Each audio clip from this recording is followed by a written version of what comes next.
Hello everyone, सलाम नमस्ते, welcome back to my channel. कैसे हैं आप सभी?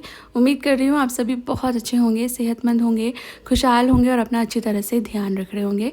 हम सभी मज़े में हैं। सुबह का वक्त है, इतना भी सुबह का नहीं है, मतलब मेरे सुबह के सारे काम हो चुके हैं, बच्चे लोग जा चुके हैं, हस्बैंड जा चुके हैं, क्लीनिंग वगैरह हो चुकी है। उसके बाद फिर मैं दूध मंगा लेती हूँ और दूध मैंने बॉइलिंग पे रखा है। साथ में मैंने कुछ एक दालें भी मंगाई थी, तो ये दालें जो है इनको मैं रीफ़िल कर रही हूँ। ऑल्सो मैं आज प्लान कर रही हूँ कि मैं ना स्प्राउट्स बना लेती हूँ। तो ये जो चना दाल है इसका डिनर में कुछ बनाने का प्लान किया था मैंने, उस हिसाब से इसको सोक कर दूँगी। और जो चना है और मूंग है, होल मूंग, इसको मैं अभी सोक करने रख दूँगी। 6-8-10 घंटे ये अच्छी तरह सोक हो जाएंगे, तो फिर मैं रात को इसको स्प्राउट होने के लिए रख दूँगी। एंड ओवरनाइट में मूंग तो हो जाती है स्प्राउट। थोड़ा समर होती है ना, जैसे आजकल तो थोड़ी बारिश लगी हुई है तो उतने अच्छे से नहीं होता है, पर अच्छी गर्मी में हो तो एक रात में जो चना है उसमें भी स्प्राउट दिखने लगता है। बट ठंडक होती है तो इसको थोड़ा वक्त लगता है। बट मूंग तो हो जाएगी ओवरनाइट आराम से स्प्राउट। कैसे ईजिली हैसल फ्री वे में मैं स्प्राउट बनाती हूँ, रेसिपी आपके साथ, मतलब तरीका है छोटा सा, आपके साथ शेयर करूँगी। और now I have started salads in the morning, तो ये है मेरा आज का सैलड।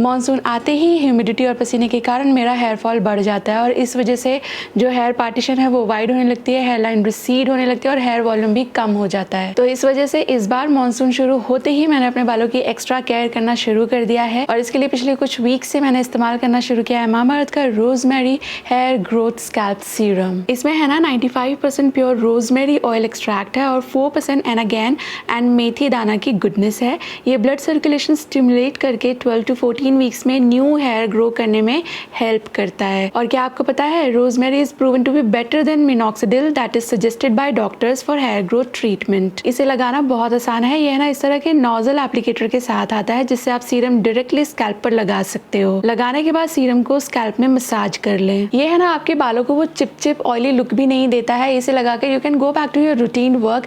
ये डर्माटोलॉजिकली टेस्टेड भी है एंड मेड सेफ सर्टिफाइड भी है। And for better results use it in combination with rosemary shampoo and conditioner. आपको देख सकते हो कि मेरे स्कैल्प पर न्यू हेयर भी दिख रहे हैं और हेयर पार्टीशन भी अच्छी हो गई है। तो अगर आप भी एक्सेसिव हेयर फॉल फेस कर रहे हो ना, तो आप मामाअर्थ के rosemary hair growth scalp serum के साथ साथ मामाअर्थ शैम्पू एंड कंडीशनर का यूज जरूर करें और आप उन्हें अपना फीडबैक भी जरूर दें, क्योंकि Mamaearth always listens to you. आपके फीडबैक के चलते ही मामाअर्थ ने अपने ऑनियन शैम्पू को इम्प्रूव किया है। They are always upgrading their product through research and innovation for better quality. तो अगर आप इन प्रोडक्ट्स में इंटरेस्टेड हो, आप इनको खरीदना चाहते हो, तो आप इस्तेमाल कर सकते हो मेरा डिस्काउंट कोड विच इज़ नीलम 2024। इसका इस्तेमाल करने से आपको मिलेगा आपके ऑर्डर पे फ्लैट 20% का डिस्काउंट जब आप आपका ऑर्डर प्लेस करते हो थ्रू मामाअर्थ की ऑफिशियल वेबसाइट या ऐप।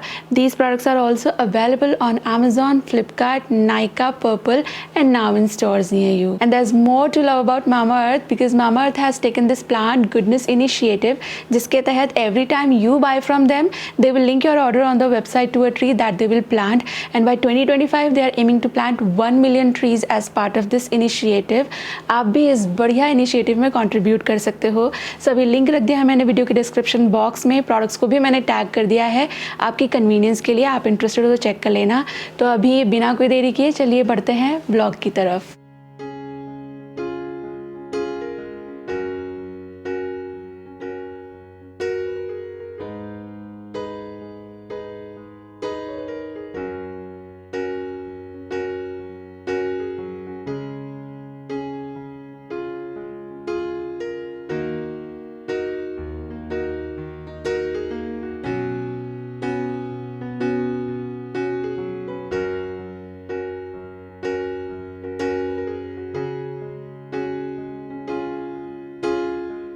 वॉशिंग मशीन ख़राब हो गई थी और लगभग 3 दिन से मैं बहुत ज़्यादा इस चीज़ के लिए परेशान थी, क्योंकि कपड़े इकट्ठे ही हुए जा रहे थे और ये भैया आ नहीं रहे थे।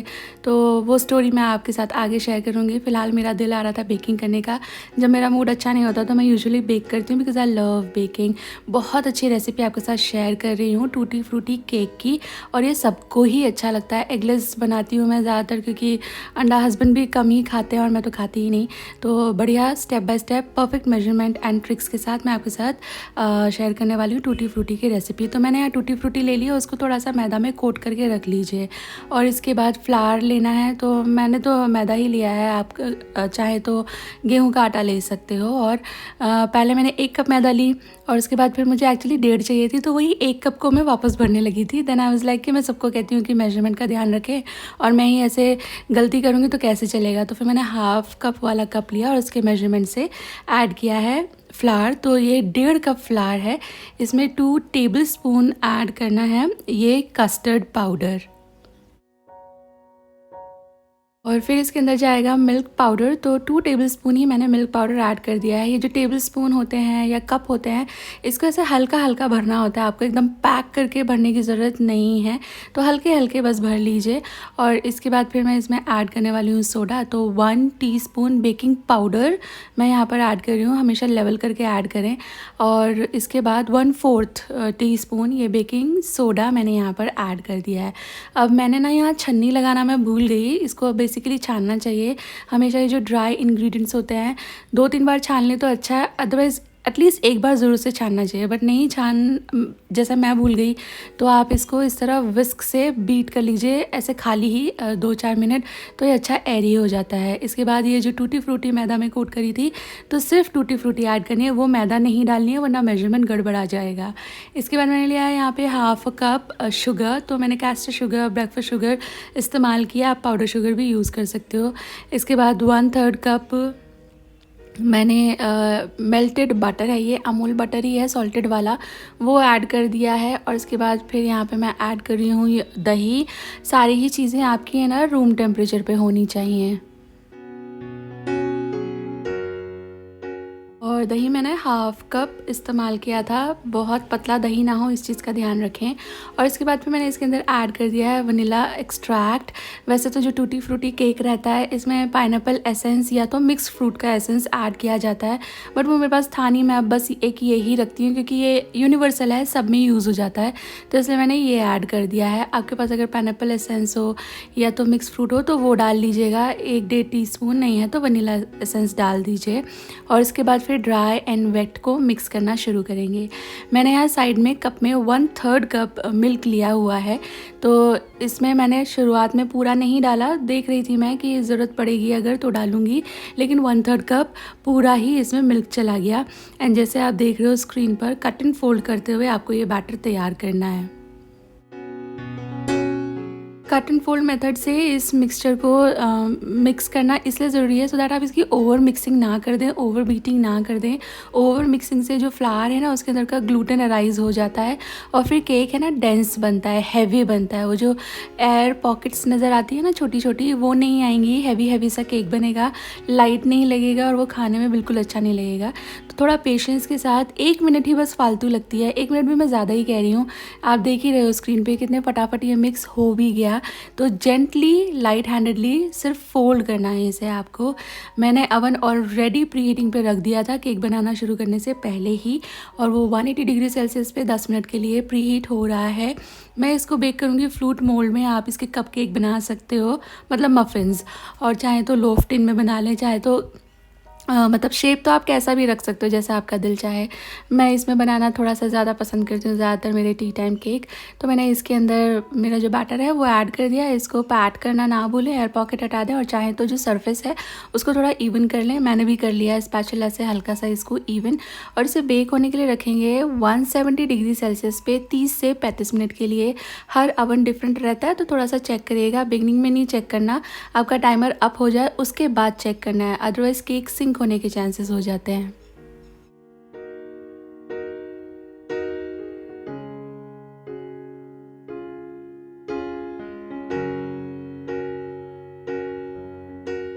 इसके बाद फिर ना शानू आ गई थी। आजकल वो जल्दी आ जाती है क्योंकि उसके एग्ज़ाम चल रहे हैं ना, तो खुशी के आने से काफ़ी पहले वो आ जाती है। तो मैंने उसको थोड़ा सा नाश्ता वगैरह दिया। सुबह दूध पी कर नहीं जाती तो अभी दूध दे दिया मैंने उसको, रात को भी नहीं पीते ये लोग, तो वो खा रही है। तो मुझे फिर ये था कि यार मैं कुछ फटाफट से खाने के लिए बना देती हूँ क्योंकि फिर खुशी भी आएगी और फिर शानू को भी थोड़ी देर में भूख लगी ही जाएगी। तो मैंने लास्ट डे एक सब्ज़ी बनाई थी पनीर मसाला, तो वो रखा हुआ था थोड़ा सा उसका ग्रेवी। आई थॉट उसे ही बढ़ा लेती हूँ। तो मैंने ये छोटा सा पैन ले लिया, इसमें मैंने ऐड किया था ऑयल, ऐड किया फिर प्याज, टमाटर, और फिर मुझे लगा कि नहीं थोड़ा सा ग्रेवी वगैरह मैंने फिर कैलकुलेट करा तो मुझे लगा ये पैन छोटा पड़ जाएगा, तो फिर मैंने पैन बदल दिया है। तो यहाँ पर मैंने सिर्फ प्याज टमाटर लिए हैं, बिल्कुल हल्के मसाले ऐड करे हैं, और ये है वो ग्रेवी जो बची हुई थी। इसकी रेसिपी मैं आपके साथ पहले कई बार शेयर कर चुकी हूँ। मैं इसमें पनीर के चंक्स भी ऐड करती हूँ और पनीर ग्रेट करके भी ऐड करती हूँ। बहुत यमी बनी थी, बट थोड़ा सा ग्रेवी बच गया था तो वो ग्रेवी मैंने यहाँ ऐड किया है, और थोड़ा सा और पनीर काट करके इसमें ऐड कर दिया है। और ये जो केक है ये अच्छा बेक हो गया। मुझे 170 डिग्री 175 अप्रॉक्सीमेटली पे 30 मिनट ही लगे, पर आप देख लेना, थोड़ा सा टूथपिक टेस्ट कर लेना बाद में। तो क्लीन आ रही थी, तो मुझे इसे और बेक करने की ज़रूरत नहीं है। आपको लगे कि क्रम्स चिपक रहे हैं केक पे, तो और 5 मिनट के लिए आप इसे रख सकते हो।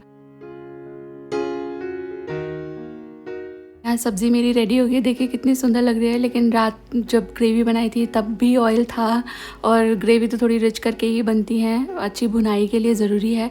और अभी फिर मैंने वापस से मसाला भुना तो थोड़ा तेल हो गया था, तो मैंने चम्मच से निकाल लिया है सारा। एंड ये पनीर मसाला बहुत बढ़िया बना था।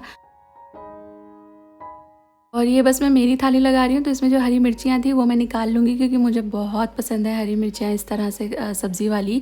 और सानवी, खुशी, हस्बैंड तो ये लोग तो खाते ही नहीं हैं, तो इसलिए मैंने सोचा कि मैं ही ले लेती हूँ सारी।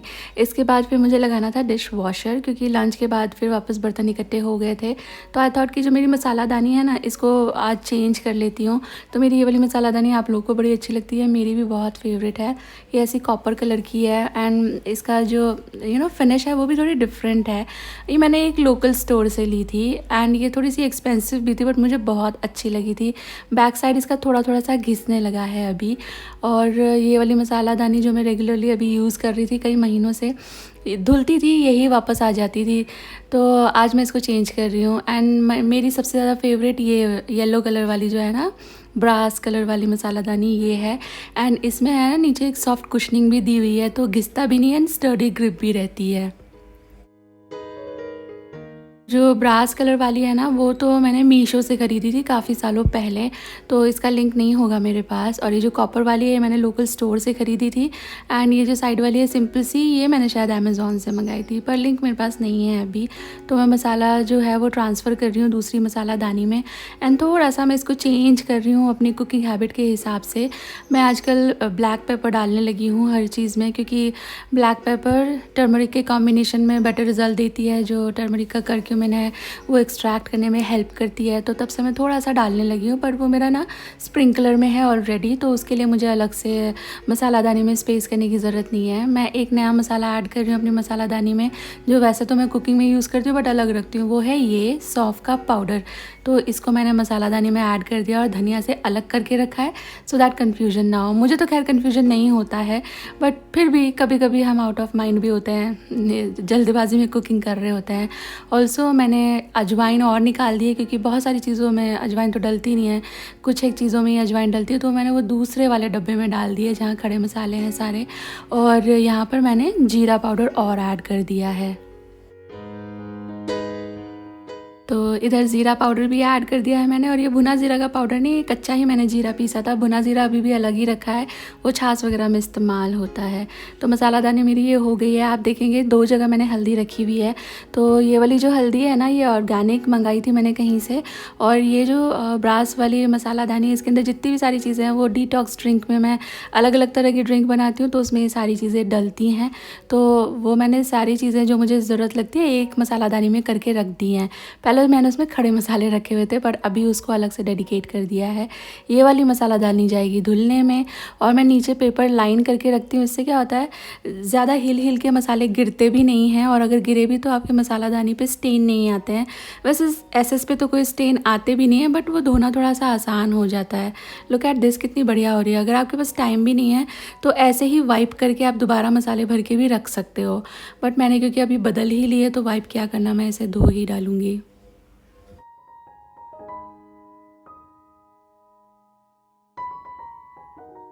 और अभी ये मसालादानियाँ मैं रखने लगी थी, तो ये वाली थोड़ी सी बड़ी है कॉपर वाली, जो पहले वाली थी उसके कंपैरिजन में कुछ इंचेस ये बड़ी ही है। इसकी जो कटोरियाँ हैं ना अंदर मसाला रखने की, वो भी बड़ी हैं, तो ये आई नहीं, तो थोड़ा सा इसका जो सेटअप है वो मुझे बदलना पड़ा।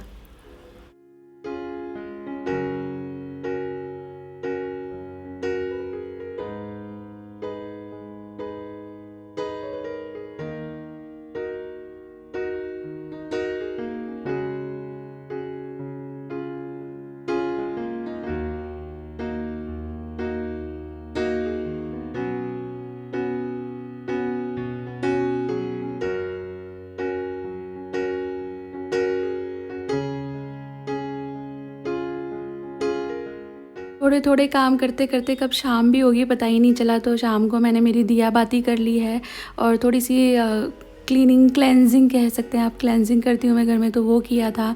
और यहाँ पे मैंने खुशी को बोला तो वो सारे जो प्लांट्स हैं उसको वाटर कर रही है। ये प्लांट्स बेचारे, इनकी क्या हालत है, मतलब ये बारिश गिरती हुई देखते हैं पर इन पे बारिश आती नहीं है, पत्ते भी इनके गीले नहीं होते। अगर बारिश बहुत ज़ोर से हवा के साथ चल रही है तब तो थोड़ी सी अंदर आ जाती है, वरना हमारी जो बालकनी है उसमें बारिश का पानी नहीं गिरता। तो आई वाज लाइक बेचारे क्या सोचते होंगे, इतना पानी है बाहर लेकिन we still have to wait कि कोई हमको पानी दे। वैसे मैं टाइम से इनमें पानी डाल देती हूँ, मैं क्रेडिट नहीं लूँगी। कभी कभी खुशी डाल देती है, कभी शानू डाल देती है, कभी हस्बैंड डाल देते हैं। तो शाम को मेरे हस्बैंड घर आते हैं तो उनको आए दिन अभी ये होता है कि मुझे भूख लगी है। आप मेरे पुराने अगर व्यूअर हो तो आपको पता ही होगा शाम के हमारे घर की कहानी। तो मेरे हस्बैंड को कभी कभी भूख लगी होती है और कभी कभी बहुत ज़्यादा भूख लगी होती है।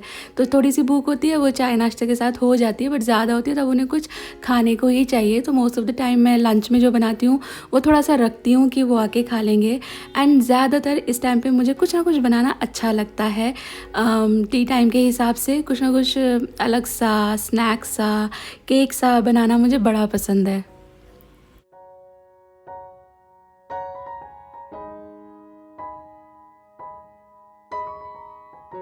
मेरे पास है ना ये उबले हुए कॉर्न रखे थे और इसको मैंने जो इसके कर्नल हैं वो निकाल लिए हैं। इसके लिए उबले हुए नहीं चाहिए, आपके पास कच्चे हो तो उससे भी चलेगा, बट मेरे पास यही थे तो मैंने यही ले लिए। और मैंने इसके दाने निकाल लिए हैं। ये जो दाने हैं इसको अभी क्रश करना है, इसका पेस्ट नहीं बनाना बट थोड़ा सा ऐसा क्रश जैसा करना है कि कुछ कुछ मोटे चंक्स हैं, कुछ थोड़ा सा बारीक हो जाए। एक मतलब पल्स पल्स करके करिएगा, बिल्कुल पेस्ट मत कर लीजिएगा इसकी।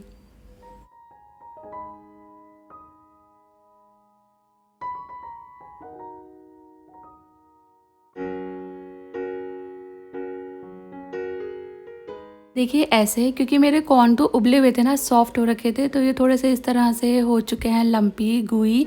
अगर आपका कच्चा कॉर्न होगा तो वो अच्छा टेक्सचर देगा। अब इसके अंदर चीज़ें मिलानी हैं।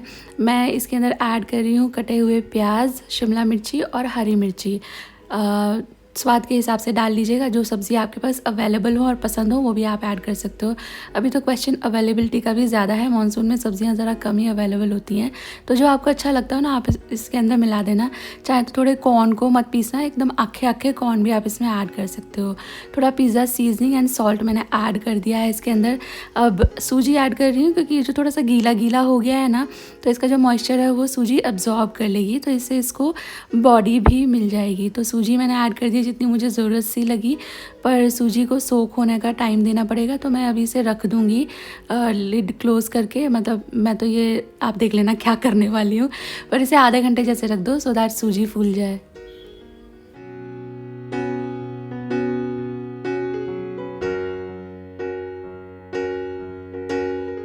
मशीन जो है मैंने इसमें कपड़े धुलने लगाए थे वो सुखा दिए हैं, तो मैंने देखा मशीन प्रॉम्प्ट कर रही थी क्लेंजिंग की, मतलब इसका जो टब है वो क्लीन करना होता है तो ये प्रॉम्प्ट करने लगती है। इको टब क्लीन आप देखोगे वहाँ पे आ रहा है, तो ये खुद ही अपने हिसाब से पानी ये वो सारे की सारी चीज़ें टाइम एंड ऑल ले लेती है। मुझे सिर्फ इसमें डीस्केलर ऐड करना होता है, तो मैंने बस वही कर दिया है और मशीन ऑटोमेटिकली अपना टाइम वाइम जो भी है इसका ये उतनी देर चल के बंद हो जाएगी। तो यहाँ पर आधा घंटा इसको हो चुका था, तो मैंने इसमें थोड़ी हरी मिर्ची ऐड की थी, तो मैं थोड़ी सी अभी पेपर के लिए ना ब्लैक पेपर ऐड कर रही हूँ, मतलब थोड़ा सा स्पाइस लेवल के लिए। आप चाहें तो ना मिलाएं, क्योंकि जो कॉर्न है वो थोड़ा सा मीठा होता है, तो वो थोड़ा एक उसका जो स्वीटनेस है वो आनी चाहिए। और अगर आपको चाहिए थोड़ा स्पाइसी तो आप लाल मिर्ची का पाउडर मिला सकते हो, थोड़ी ज़्यादा हरी मिर्ची मिला सकते हो, या चिली फ्लेक्स भी मिला सकते हो, तो कुछ भी मिला लीजिए जैसा आपका दिल चाहे। और उसके बाद फिर अब आ गए थे हस्बैंड घर पे, मैंने तब तक वेट ही किया। वैसे तो मैं टाइम के हिसाब से बनाती हूँ कि कितनी देर में वो आ जाएंगे, तो कब मुझे शुरू करना है। तो बिल्कुल राइट टाइम थी, मैं वो आ गए घर पे, मैंने चाय चढ़ा दी, अब पे पैन चढ़ाया है, और उसके बाद फिर थोड़ा थोड़ा ऑयल डाल करके छोटे छोटे इसके बॉल्स जैसे बना करके मैं पकने रखूँगी। एक बात बताती हूँ आपको, जब भी अप्पे पैन निकलता है ना, मेरे हस्बैंड इतने खुश हो जाते हैं, उनको लगता है कुछ मज़ेदार बनेगा। अप्पे पैन में जो भी मैंने बनाया है आज तक, चाहे वो सेवरी हो, स्वीट हो, ब्रेकफास्ट हो, स्नैक हो, वटेवर, उनको सब अच्छा लगा है। तो जब भी वो ये देखते हैं ना, तो ही वाज लाइक कि कुछ मज़ेदार बनने वाला है। तो अभी भी वो किचन में आए थे, तो उन्होंने देखा अप्पे पैन, तो ही वाज लाइक कि कुछ इंटरेस्टिंग बना रही है तू।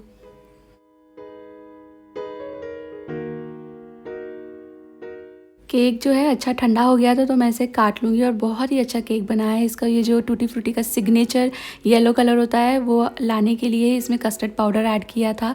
एंड आप टूटी फ्रूटी का स्प्रेड भी देख रहे हो, अच्छी तरह से हर तरफ टूटी फ्रूटी स्प्रेड हुई है, सिर्फ बॉटम में सिंक नहीं हुई है, इसीलिए इसको मैदा में कोट करके ऐड करना ज़रूरी है।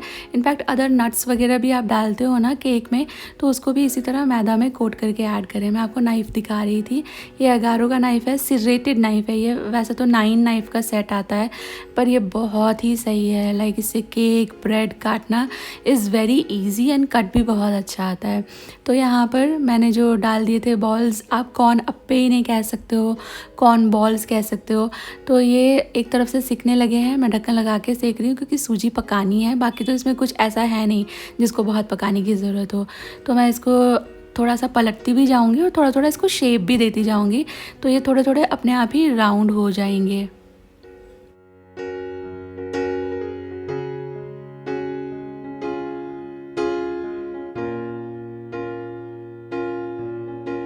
और चाय हो गई थी रेडी, तो चाय भी मैंने सर्व कर दी है। एंड इसके साथ साइड में जो अप्पे हैं वो भी ऑलमोस्ट डन होने आए हैं, बॉल्स, कॉर्न बॉल्स। तो ये मैं निकाल लूँगी, ये भी सर्व करूँगी। एंड ये मेरे हस्बैंड को बहुत अच्छे लगे। ही वाज लाइक कि हरी चटनी और दे देती तो मज़ा आ जाता। हरी चटनी कहाँ से बनाओ यार, धनिया नहीं है। धनिया इस वीकेंड आपको पता हो तो सिर्फ हस्बैंड और शानू गए थे मार्केट, मेरी तबीयत ठीक नहीं थी, तो वो लोग लेकर नहीं आए। और उसके बाद से मैं इंस्टामार्ट और ब्लिंकिट वगैरह पे चेक करती हूँ, तो अवेलेबल ही नहीं है। तो मानसून में सबसे ज़्यादा प्रॉब्लम धनिया पालक की हो जाती है, मिलते ही नहीं है। और धनिया तो मिलेगा भी तो इतना ज़्यादा प्राइसी हो जाता है इस वक्त। तो चटनी होती है ना हरी वाली, तो ज़्यादा अच्छा लगता है उसके साथ। एंड लुक एट देम, कितने सुंदर ये बने हैं। और ये वाले तो परफेक्ट बॉल बने हैं, लुक एट देम, कितने गोल गोल प्यारे प्यारे बने हैं। तो ये टिफ़िन में, सुबह के नाश्ते में, इनफैक्ट गेस्ट लोगों को सर्व करने के लिए भी बहुत अच्छी चीज़ है। और शाम की चाय के साथ तो मज़ेदार लगती ही है। तो चलिए, सुबह से ये सब सोक हो रहा था ना, अब इसके स्प्राउट बनाने के लिए मैं रख देती हूँ। तो मैं स्प्राउट है ना, पहले कभी छन्नी में बनाती थी, मेरे पास स्प्राउट मेकर भी है, उसमें भी बनाती थी, मसलिन क्लॉथ लगा करके भी बनाती थी। बट देन आई ऑब्जर्व कि ये तो ऐसे भी हो ही जाते हैं, तो क्या चार चार चीज़ें एंगेज करना, फिर उनको धुलना एंड ऑल दैट। तो अभी मैंने क्या किया है, इनको अच्छी तरह से धो लिया था, और उसके बाद दोनों को कंटेनर में करके ढक्कन लगा के मैं बस रख दूँगी, अपने आप स्प्राउट बन जाता है। सैटरडे को हमारी वॉशिंग मशीन हो गई थी ख़राब, मतलब उसमें से ना ऐसे बीप बीप बीप ऐसे आवाज़ आ रही थी। जाकर देखा उसके ऊपर एरर 4C आ रहा था। तो उसके बाद फिर मैंने संडे मॉर्निंग में ही कंप्लेंट रजिस्टर कराई, और उन लोगों ने बोला था 24 आवर्स में आ जाएगा टेक्नीशियन, बट 24 आवर्स में तो नहीं आया। 3 बार मैंने कॉल किया, और उसके बाद फिर आज है वेडनेसडे, आज दोपहर के स्लॉट में टेक्नीशियन का आना हुआ। और इतने दिनों में भाई साहब इतने कपड़े इकट्ठे हो गए ना, मतलब बच्चे लोग रोज़ स्कूल जाते हैं, फिर ट्यूशन जाते हैं, फिर घर के कपड़े होते हैं, फिर हस्बैंड के, मेरे, और उसके बाद फिर हर दूसरे तीसरे दिन ये टॉवल बेडशीट ये सब का भी नंबर आता रहता है। तो मशीन लगभग हर रोज़ लगाना मेरे लिए ज़रूरी है। बहुत बार तो मैं दिन में 2 बार भी लगाती हूँ। तो यहाँ 3 दिन मशीन नहीं चली, मतलब 3 दिन, या संडे मंडे ट्यूसडे मशीन नहीं चली, तो मेरा इतना वापस से अंबार इकट्ठा हो गया है। तो मशीन चालू होते ही जैसे वो भैया ने ग्रीन दिया मुझे कि हाँ अभी ठीक हो गई है मशीन, तो मैंने कपड़े लोड करे और कपड़े धुले, तो तुरंत ही मशीन वापस से ब्लिंक कर रही थी। उसका इको टब का एक साइकिल रहता है, यानी कि उसका जो ड्रम होता है वो क्लीन करना रहता है। तो फिर मैंने उसमें जो डी स्केलर होता है मेरे बाल मुझे अभी ऑयल करना है। टुमारो इज़ थर्सडे, फ्राइडे को मेरा हेयर वॉश है। तो आई वाज सेइंग कि वो ब्लिंक कर रही थी तो मैंने डीस्केलर डाला है उसमें और साइकिल रन कर दी है, और कल से फिर मैं शायद दिन में 2 बार लॉन्ड्री करूँगी, तो जाके मेरा सारा जो पाइल है वो ठीक होगा, वापस रूटीन में आएगी सब चीज़ें। और मुझे याद है मैंने पिछले किसी ब्लॉग में बोला था डिश वॉशर के बारे में कि डिश वॉशर की एफिशिएंसी एंड परफॉर्मेंस, तो उसमें मैंने बोला था कि अगर पानी हार्ड है, आपके विसिनिटी में, आपके एरिया में हार्ड वाटर का इशू है, तो उससे जो डिश वॉशर है उसकी एफिशिएंसी पे थोड़ा बहुत फ़र्क आता है। तो मुझे उसमें कमेंट सेक्शन में कमेंट मिले थे कि हार्ड वाटर से क्या सच में इतना फ़र्क पड़ता है। तो देखो, ये जो मेरी वॉशिंग मशीन में हुआ ना, ये एक्चुअली हार्ड वाटर की वजह से ही हुआ। मतलब वो जो टेक्नीशियन भैया आया था, उन्होंने बाद में उसका एक सॉर्ट ऑफ डायग्नोस भी किया और उसमें कोई और एरर नहीं थी, सिर्फ उसका जो वॉल्व है, वो जो हार्ड वाटर होता है उसके अंदर ज़्यादा मिनरल्स रहते हैं ना, सॉल्ट रहता है, तो उसकी वजह से उसका जो वॉल्व है वो क्लॉग हो गया था। तो वो कभी कभी फट जाता है, कभी क्लॉग हो जाता है, तो इस तरह का मैल फंक्शनिंग उसमें हो जाती है। तो बस वही था। मेरे पास पहले भी सैमसंग थी और उसमें भी सेम चीज़ हुई थी, बाकी कोई और इशू एज सच कभी आया ही नहीं। हम लोग उसको डीस्केल करते रहते हैं और पीछे से जो उसका पाइप का जो इनलेट वाला पाइप रहता है उसको खोल के क्लीन कर लेते हैं, फ़िल्टर साफ़ कर लेते हैं, बट स्टिल थोड़ा बहुत तो फाइन जितना भी है वो पाउडर जैसा अंदर जाता ही रहता है, जिससे उसका जो वॉल्व है वो क्लॉग हो जाता है, फिर प्रेशर से वो फट जाता है, मतलब क्रैक आ जाता है उसमें। तो जब मैंने कंप्लेंट रेज़ कराई थी तो मैंने बोला ही था कि ये इशू होगा, क्योंकि ये एरर मुझे अच्छी तरह से पता है। तो मैंने हस्बैंड को बोला था तो वो भी ये बोल रहे थे कि वॉल्व का इशू होगा, यही बता देना। और उसके बाद आज जब टेक्नीशियन का मुझे फ़ोन आया कि मैं आने वाला हूँ, तो मैंने कहा भैया प्लीज़ वो एक रख के लेके आना, ज़रूरत नहीं पड़ेगी तो वो अलग बात है, पर अगर ज़रूरत पड़ेगी तो आपके पास वो होना चाहिए, सो दैट रेडीली ये ठीक हो जाए। अदरवाइज़ फिर मुझे वापस से 2-3 दिन का वेट करना पड़ेगा। एंड बस थैंक यू भगवान जी, आज वॉशिंग मशीन ठीक हो गई है और आज वॉशिंग मशीन डीस्केल करी है। मैं सोच रही हूँ कल जो डिश वॉशर है इसको भी डीस्केल कर देती हूँ। इसका फिनिश का डीस्केलर आता है, आपके पास अगर डिश वॉशर है तो वंस इन अ वाइल जो ये रहता है आपका विनेगर, उससे भी इसको कर सकते हैं साफ़, लेकिन that is not very effective her bar use करने के लिए। तो मैं हर महीने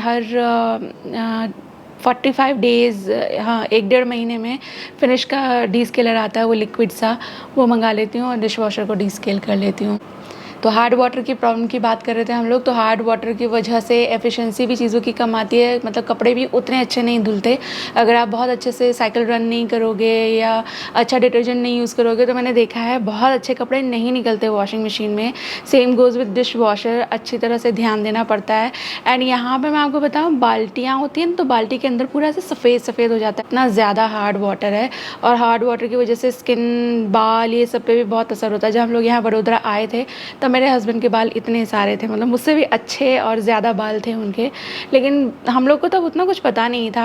एंड वो बहुत ही फॉन्डली हर वॉश में कंडीशनर का भी इस्तेमाल करते थे। तो धीरे धीरे वो सारी चीज़ें फिर उनके हेयर पे दिखने लगी। और जैसे ही उनको ये हुआ कि मतलब पता चला फ्रेंड लोगों से, उनका तब तक hair thinning and hair fall शुरू हो चुका था।